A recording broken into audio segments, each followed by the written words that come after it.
Vamos a ver. Si ustedes recuerdan, creo que estábamos resolviendo unos problemas de momento lineal, ¿verdad? Creo que este ya lo habíamos hecho. Sí, esto lo hicimos. Creo que me quedé por acá. Entonces, vamos a analizar este ejercicio también del momento. Tenemos un bastidor de 0.150 kilogramos suspendido de un resorte.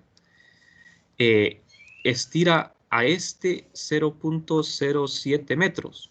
Un trozo de masilla de 0.2 kilogramos en reposo se deja caer sobre el bastidor desde una altura de 30 centímetros. ¿Qué distancia máxima baja el bastidor con respecto a su posición inicial? Esa es la pregunta ahora. ¿Qué distancia máxima baja el bastidor con respecto a su posición inicial? Lo que tenemos es una báscula, jóvenes. Es esto. A esto se le llama bastidor, ¿no? ¿De acuerdo? Es como al plato que tenemos aquí abajo. Entonces, hay un pedazo de masilla, el pedazo que ven aquí en rojo, se deja caer, se suelta. Pero fíjense bien, el resorte ya está estirado por la báscula. Bueno, no es una báscula, eso es como le llaman ahí bastidor, ¿verdad? Entonces, el resorte ya está estirado antes de que la masilla caiga al bastidor. 30 centímetros, a 30 centímetros de altura se encuentra lo que es el pedazo de masilla. Bueno, fíjense bien, leyendo una vez más el problema. El resorte estira 0.07 metros a ese bastidor. El trozo de masilla de 0.2 kilogramos en reposo se deja caer sobre el bastidor desde una altura de 30 centímetros. ¿Y qué distancia máxima baja el bastidor con respecto a la posición inicial? Bien, jóvenes. Entonces, aquí tenemos que emplear lo que es la conservación del momento y la conservación de la energía mecánica. Bueno, lo primero que tenemos que hacer es calcular el valor de la constante de resorte, K. Necesitamos el valor de K porque vamos a emplear la conservación de la energía. Y ahí existe lo que es energía potencial elástica. Bueno, entonces vamos a ver. Calculemos la constante K de resorte. Hacemos sumatoria de fuerzas en Y. Entonces, vamos a ver. Fíjense bien, vamos a calcular la constante de resorte ignorando el pedazo de masilla, porque la constante de resorte es independiente de eso, ¿verdad? O sea, en otras palabras, la constante de resorte yo la puedo calcular con cualquier masa que cuelgue del resorte, porque la constante de resorte, como su nombre lo dice, es una constante. ¿De acuerdo? Es una constante. Entonces, vamos a tomar en cuenta solo la masa del bastidor, no la de la masilla. Entonces, al inicio, antes de que el pedazo de masilla caiga, el bastidor está en reposo. Suma de fuerzas es 0. ¿Qué fuerzas actúan sobre el bastidor? La constante de resorte, la fuerza de resorte hacia arriba y el peso hacia abajo. ¿De acuerdo? Esto suma 0. Entonces, de acá, de esta ecuación, despejamos para acá. K es igual a mg entre x, donde x es la elongación del resorte. X es lo que se estira el resorte. Mg es el peso del bastidor. Bien. Sustituyendo los datos. Esta masa es la masa del bastidor. Esta es la G, el valor de G. Y X es lo que se estira el resorte. Es lo que está estirado el resorte producto de la masa del bastidor. Esto me da un valor de 21.0 newton entre metro de la constante de resorte. Bueno, ahora que ya tenemos la constante de resorte, vamos a utilizar la conservación del momento para un choque inelástico. ¿Por qué el choque es inelástico? Porque una vez que el pedazo de masilla cae sobre el bastidor, quedan pegados. El pedazo de masilla queda pegado al bastidor. Se van a mover juntos. Entonces es un choque inelástico. Esta es la masa del pedazo de masilla. Y esta es la masa del bastidor. ¿De acuerdo? A la masa de masilla le llamamos a la masa del bastidor le llamamos M sub B. Entonces, uso la conservación del momento para un choque inelástico. Aquí ya está la ecuación del momento, ya está aquí simplificada, porque fíjense, este es el momento inicial. Inicialmente, lo único que tiene momento es el pedazo de masilla, porque el pedazo de masilla va cayendo, mientras que el bastidor está en reposo. Cuando el pedazo de masilla golpea el bastidor, entonces se mueven como un solo cuerpo. Por eso se suman las masas, la masa del pedazo de masilla más la masa del bastidor. Y la velocidad final, que es la misma para ambos. De aquí despejamos para la velocidad final. ¿De acuerdo? Esta es la velocidad final. Pero no conocemos la velocidad inicial del pedazo de masilla. Tenemos que calcular esta velocidad inicial con algún método. Entonces, fíjense bien. Aquí tengo la velocidad final. La velocidad final. ¿Pero de quién? La velocidad final después del choque. ¿De acuerdo? Esta es la velocidad final después de que el pedazo de masilla choca con el bastidor.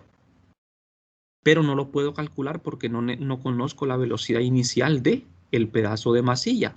Entonces ahora lo siguiente sería encontrar la velocidad inicial, esta, del pedazo de masilla. Bien, entonces voy a usar lo que es la conservación de la energía para el pedazo de masilla. Olvídense del bastidor. Fíjense bien. Me voy a ir a la figura acá, atrás. Aquí está el pedazo de masilla. Si yo coloco el sistema de coordenadas aquí en el plato, con respecto a este plato, el pedazo de masilla está a una altura de 30 centímetros. Tiene energía potencial y energía cinética cero porque se suelta el reposo. Cuando la masilla cae hacia este plato, su energía potencial se convierte en cinética. Y aquí a este nivel no tiene potencial porque aquí pusimos el origen. Entonces, en la conservación de la energía para el pedazo de masilla, nosotros tenemos que la energía cinética inicial es cero y que la energía potencial final va a ser cero. Entonces esto me queda así. Energía potencial inicial es mg por h. H es la altura. Y la energía cinética final es un medio de la masa por la velocidad. Aquí es final. Aquí es final. Un errorcito aquí, ¿no? Entonces, despejo para la velocidad final y me queda la raíz de 2g por h, donde h es 0.30 metros, la altura a la que se encontraba el pedazo de masilla. Bueno, con esto ya tenemos la velocidad final del pedazo de masilla, que es de 2.45 metros por segundo. ¿De acuerdo? Estamos bien, ¿verdad? Entonces, fíjense, jóvenes, esta velocidad es la velocidad que tiene el pedazo de masilla cuando choca con el bastidor. Esta velocidad corresponde a esta velocidad. ¿De acuerdo? O sea, esta velocidad final aquí es la velocidad inicial acá en la conservación del momento. Entonces yo con esto ya puedo tener la velocidad final después del choque. Entonces esta velocidad la sustituyo aquí. Como ven, esta velocidad final la sustituye. Esta velocidad final es esta. 2.45 sustituido aquí y eso me da igual a 1.38 metros por segundo. Esta es la velocidad final después del choque. Esta es la velocidad con que se va a mover el bastidor con el pedazo de masilla junto. Bueno, hasta aquí no sé si tienen alguna consulta.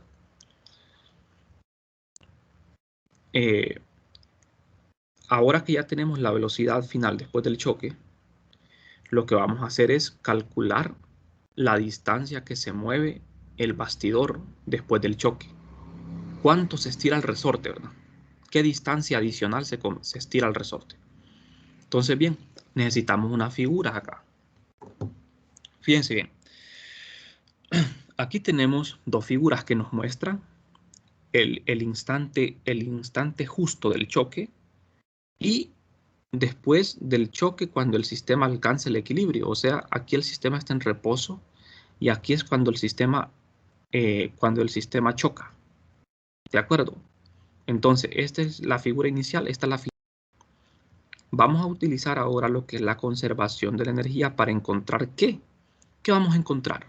La distancia que se estira el resorte, pero la distancia adicional, porque el resorte ya estaba estirado, producto del peso de la masilla, quiero decir del bastidor.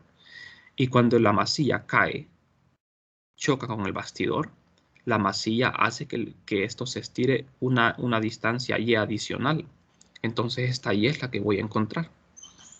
Bueno, otra vez aplicando la conservación de la energía, esta ecuación, la energía se conserva. Pero ¿qué tipo de energía tenemos acá? En la figura ustedes pueden ver de que tenemos energía potencial gravitacional, tenemos energía potencial elástica y tenemos energía cinética. 3 formas de energía. ¿De acuerdo? Entonces, realmente, ¿qué energía tenemos aquí? Recuerden que cuando la masilla choca con el bastidor, hay una velocidad inicial aquí, la velocidad inicial del choque. Esta velocidad que aquí dice final, aquí va a ser la velocidad inicial en la conservación de la energía, ¿verdad? Esta sería la velocidad inicial. O sea que tenemos energía cinética inicial, tenemos energía potencial elástica inicial y tenemos energía potencial gravitacional inicial. ¿Por qué energía potencial gravitacional? Porque el origen de coordenadas lo ponemos aquí abajo, miren. Y con respecto a este origen, el sistema está a una altura y, o sea que tiene energía potencial gravitacional y también elástica, porque el resorte está estirado. Finalmente, ¿qué tipo de energía vamos a tener? Vamos a tener energía potencial elástica porque el resorte está estirado. Gravitacional no, porque estamos al origen, ¿verdad? A una altura cero. Y cinética no, porque el sistema se para. O sea que ya sabemos de que la energía inicial es energía cinética, más energía potencial elástica, más energía potencial gravitacional. Y la energía final es solo energía potencial elástica. Bueno, entonces ya con eso en mente, planteamos el problema. Tenemos la conservación de la energía. Vamos a ver, el término inicial, energía cinética inicial más potencial inicial, es la energía cinética inicial es la energía de movimiento tanto de la masilla como del bastidor como que fueran una sola masa. Esta es la energía cinética inicial. Esta es la energía potencial elástica inicial. Y esta es la energía potencial gravitacional inicial. Estos 3 términos que ven aquí corresponden a la energía inicial, tanto cinética como potencial. Y la energía mecánica final, ¿quién sería? Fíjense bien. La energía final, que es esta, la energía cinética final es 0. Solo tenemos energía potencial final. Pero la energía potencial puede ser elástica o gravitacional. De esa energía potencial final, solo la elástica no es 0, la gravitacional es 0, porque llegamos al origen. Bueno, entonces planteemos aquí.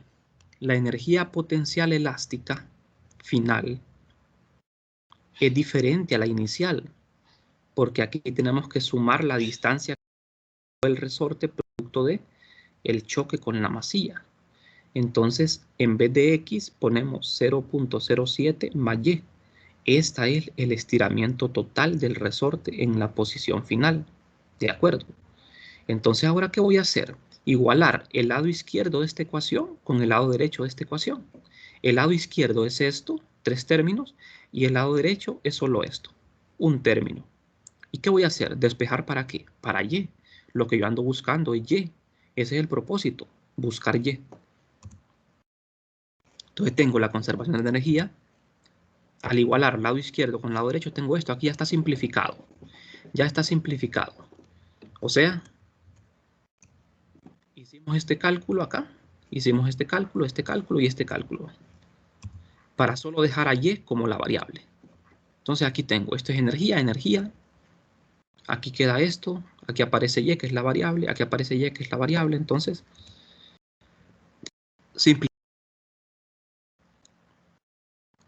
tenemos que sumar esto. Aquí esto se multiplica por Y. Aquí elevamos al cuadrado esto. Después de hacer la operación, queda esto. Agrupamos en un solo lado todo. Y lo que tenemos es una ecuación cuadrática en términos de y. Hay que resolver una ecuación cuadrática para obtener el valor de y. Vamos a obtener dos valores, ¿de acuerdo? De los cuales uno va a ser el valor correcto. Entonces, al resolver la ecuación cuadrática para y, tenemos esto. Resolvemos, vamos a tener dos valores, ¿verdad?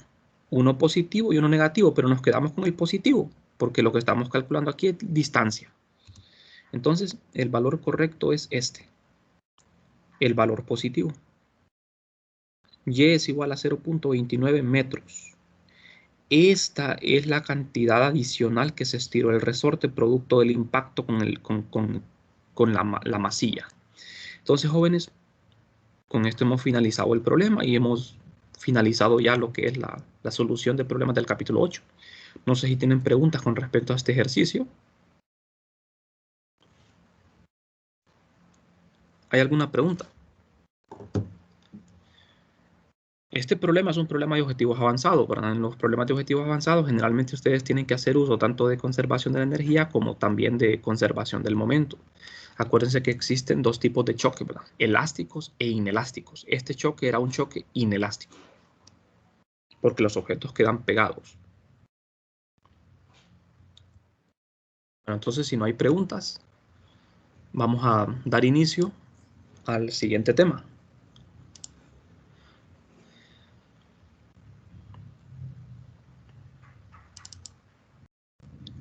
¿Pueden ver lo que estoy compartiendo en la presentación? Sí, sí. Bueno, entonces, jóvenes, vamos a ver. La prueba de mañana es sobre el capítulo 8, ¿verdad? Momento lineal. La siguiente prueba, la última, trata sobre lo que es cinemática rotacional. Todo lo que tenga que ver con rotación. Recuerden que hasta el momento nosotros en física solo hemos estudiado el movimiento de traslación. El de rotación todavía no.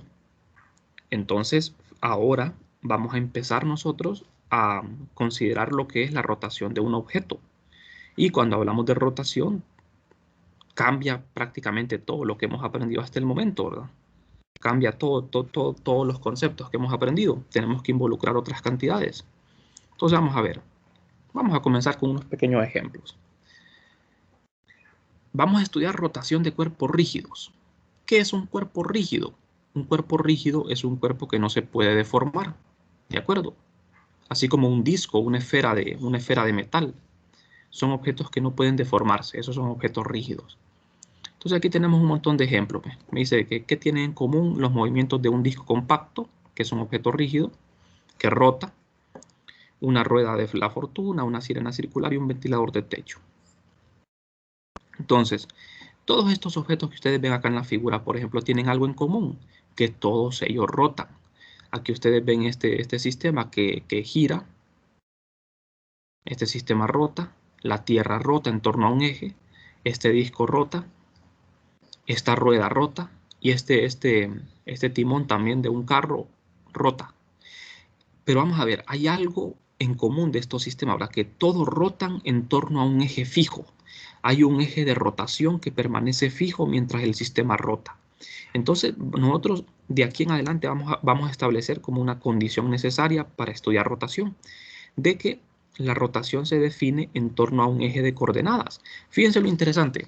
Cuando nosotros estudiábamos la cinemática, nosotros poníamos un sistema de coordenadas que era un plano cartesiano. El sistema de coordenadas ahora va a ser un eje de rotación, ¿de acuerdo? Donde esté el eje de rotación, ahí va a estar nuestro origen del sistema de coordenadas. Bueno, entonces, fíjense bien, de estos sistemas que están aquí, ninguno se puede representar adecuadamente como un punto en movimiento, o sea, como una partícula. Cuando hablamos de rotación, jóvenes, una de las grandes diferencias con el movimiento de traslación es que en el movimiento de traslación nosotros podemos considerar a los objetos como partículas, o sea, como puntos, pero en el movimiento de rotación nosotros no podemos considerar a los objetos como puntos, o sea, como partículas. Tenemos que considerar lo que son objetos rígidos. O sea, aquí es donde está este concepto importante de cuerpo rígido. Ahora ya no vamos a trabajar con partículas, vamos a trabajar con cuerpos rígidos que no se pueden deformar. ¿De acuerdo? O sea que nos tenemos que sacar de la mente ahí la idea de una partícula. Bueno, entonces, vamos a ver.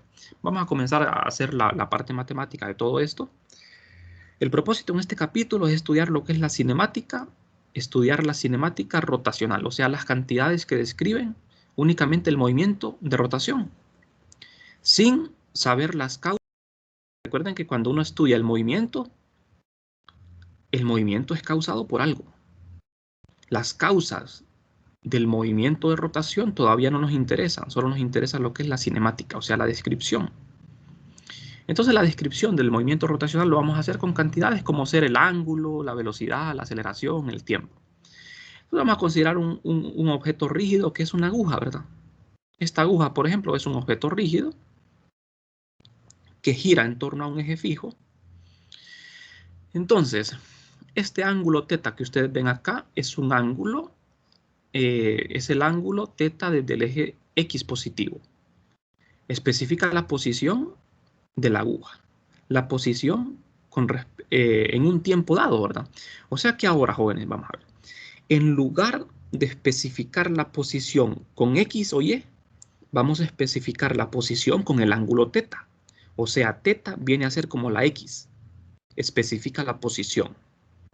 Bien, entonces, como ven acá, esta figura muestra un cuerpo rígido, en este caso una aguja, que indica que gira alrededor de un eje fijo. El eje fijo es el eje Z.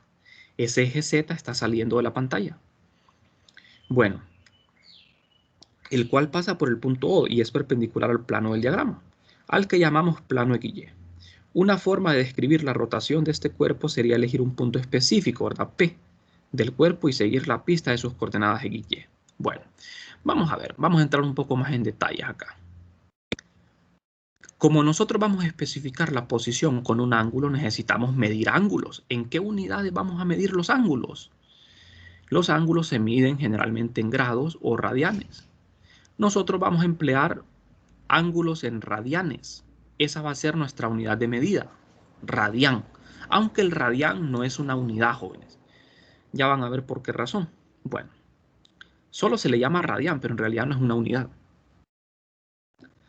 Entonces vamos a ver, ¿qué es un radián? Un radián, jóvenes, si ustedes lo recuerdan de sus clases de geometría, es el ángulo subtendido por una longitud de arco igual al radio. Eso es un radián. Aquí tenemos un radián. El círculo tiene un radio. S es la longitud de arco. La longitud de arco es una distancia. Entonces, si esa longitud de arco es igual al radio, decimos de que el ángulo es un radián. Exactamente un radián. Entonces, nosotros vamos a emplear la medida del ángulo en radianes, en lugar de grados, porque es más conveniente para nuestros propósitos. Entonces, vamos a ver, un ángulo θ en radianes es la razón entre la longitud de arco S y el radio R. Fíjense bien. Ustedes aprendieron anteriormente de que la longitud de arco S es igual a R por θ. S es igual a R por θ. Si despejo para θ, θ es igual a S entre R. Vamos a ver. Yo les decía de que el radián no es una unidad, siendo estrictos. Siempre le vamos a poner radianes, ¿verdad? Como que fuese una unidad, pero en realidad no lo es. ¿Por qué no lo es? Porque es la razón de una distancia entre otra distancia. S es una distancia, es una longitud de arco, se mide en metros. R se mide en metros, es una distancia. Entonces, metros entre metros se cancela. ¿Y qué me queda? Solo un número. El radián es solo un número. Lo que sucede es que siempre se le acostumbra a poner el nombre de radián. Entonces, jóvenes, longitud de arco es R por θ. Y θ es igual a S entre R. Estos conceptos ustedes los tienen que tener muy claros, ¿verdad? Bueno, entonces, como ven ustedes en la figura, un radián es el ángulo subtendido en el centro de un círculo por un arco cuya longitud es igual al radio del círculo. Esta es la definición, ¿verdad? En la figura B, un ángulo θ es subtendido por un arco de longitud S en un círculo de radio R. El valor de θ en radianes es igual a S entre R. Bueno, entonces muchachos, vamos a ver. Tenemos que también especificar acá lo que es el sentido, así como lo hacíamos en traslación, ¿verdad? Por ejemplo, en la traslación de un objeto decíamos de que cuando se movía a la derecha era positivo, cuando se movía a la izquierda era negativo. Entonces, en rotación ya no podemos hablar de derecha e izquierda. Tenemos que hablar de sentido horario o antihorario. Entonces, aquí, como teta va a ser como la X, X era positivo a la derecha y X era negativo a la derecha. Pero teta ya no puede ser derecha e izquierda porque es rotación. Entonces, teta va a ser positivo cuando sea medido en forma antihoraria y teta va a ser negativo cuando se mueva en sentido horario. Esa va a ser nuestra convención de aquí en adelante. ¿De acuerdo? Bueno, entonces, vamos a definir primero la cantidad más simple de todas, que es la posición y el desplazamiento angular. La posición la vamos a especificar con el ángulo teta. Entonces, cuando un objeto rígido está rotando en torno a un eje fijo, nosotros vamos a especificar su posición, la posición en un instante de tiempo de este objeto, con el ángulo teta. Pero el desplazamiento, ustedes recordarán el concepto de desplazamiento, el desplazamiento se define como la diferencia entre el desplazamiento final menos el inicial. En este caso, el desplazamiento final es teta sub 2 y el desplazamiento inicial es teta sub 1. Entonces, el desplazamiento angular es esa diferencia. Prácticamente lo mismo que habíamos estudiado antes. Este es posición angular, este es desplazamiento angular. Entonces, así quedaría especificado. Bien. Ahora bien, con el desplazamiento podemos definir lo que es la velocidad promedio, pero no velocidad lineal, sino velocidad angular.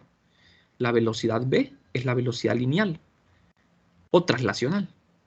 La velocidad w es la velocidad angular. Este símbolo w se utiliza para velocidad angular, que también se utiliza para frecuencia angular, ¿verdad? Entonces, esta omega va a ser nuestra velocidad angular promedio. ¿Por qué promedio? Porque es desplazamiento entre tiempo, tal y como lo hayamos hecho en el caso traslacional, la misma forma.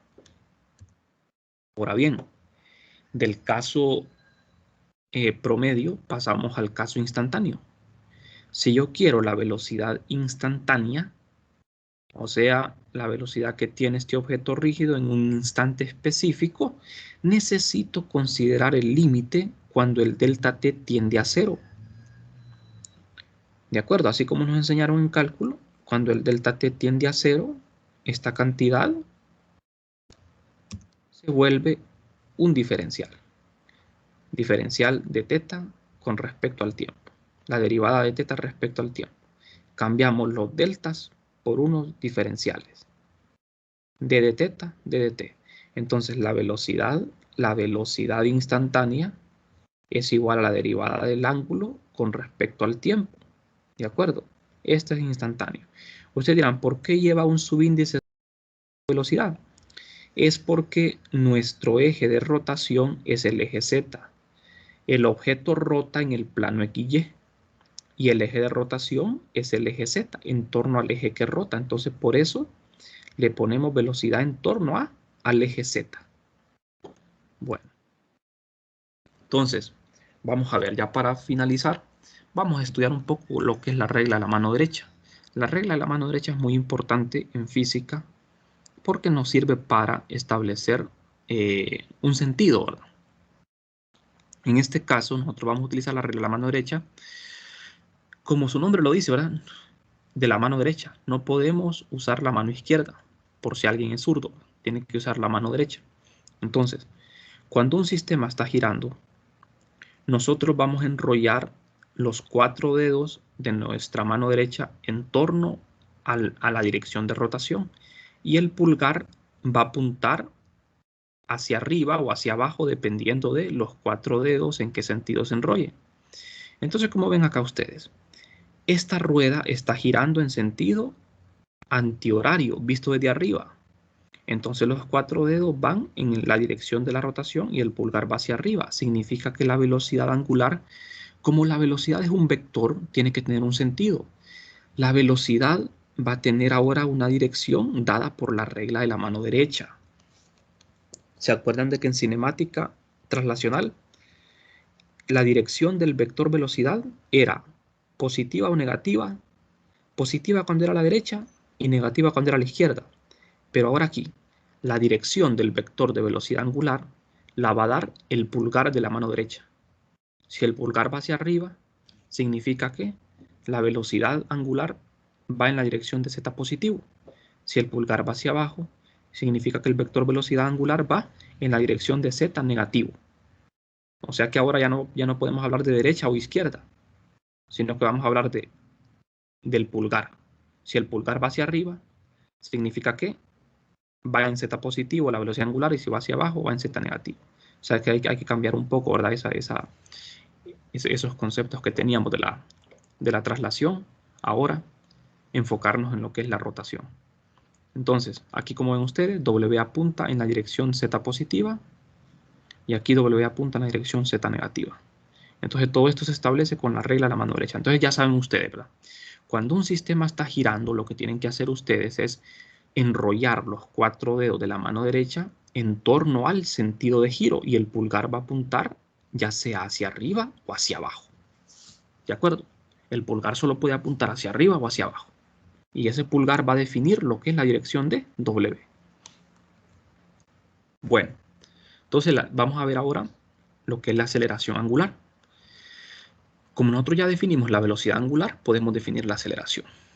Entonces, como ven ustedes acá, si cambia la velocidad angular de un cuerpo rígido, se produce una aceleración angular. Podría ser que el objeto rígido, así como esta rueda de bicicleta, esté girando con velocidad angular constante. Pero ¿qué pasa si la velocidad cambia? Hay una aceleración.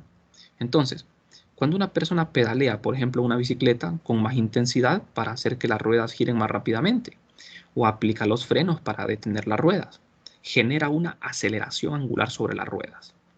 También se produce una aceleración angular cuando se modifica la rapidez de rotación de una pieza giratoria de una máquina. Entonces aquí ustedes ven, ¿verdad? Esto, aquí hay una aceleración.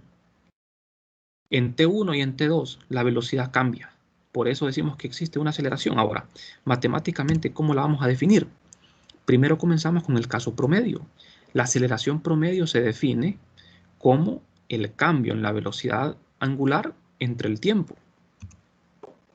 O sea, el diferencial de W entre el diferencial de tiempo. Ahora bien, la aceleración angular instantánea la obtenemos considerando el límite cuando delta t tiende a 0. Cuando delta t tiende a 0, esto se convierte en una derivada de W con respecto al tiempo. Fíjense que para el símbolo, para la aceleración angular, ya no es A, ahora es alfa, una letra griega alfa, es el símbolo de la aceleración angular. Le ponemos siempre el subíndice Z porque el eje de rotación es Z. Al igual que pasa con la velocidad angular, la aceleración angular también es un vector, o sea que va a estar definido, ya sea en el sentido del Z positivo o Z negativo.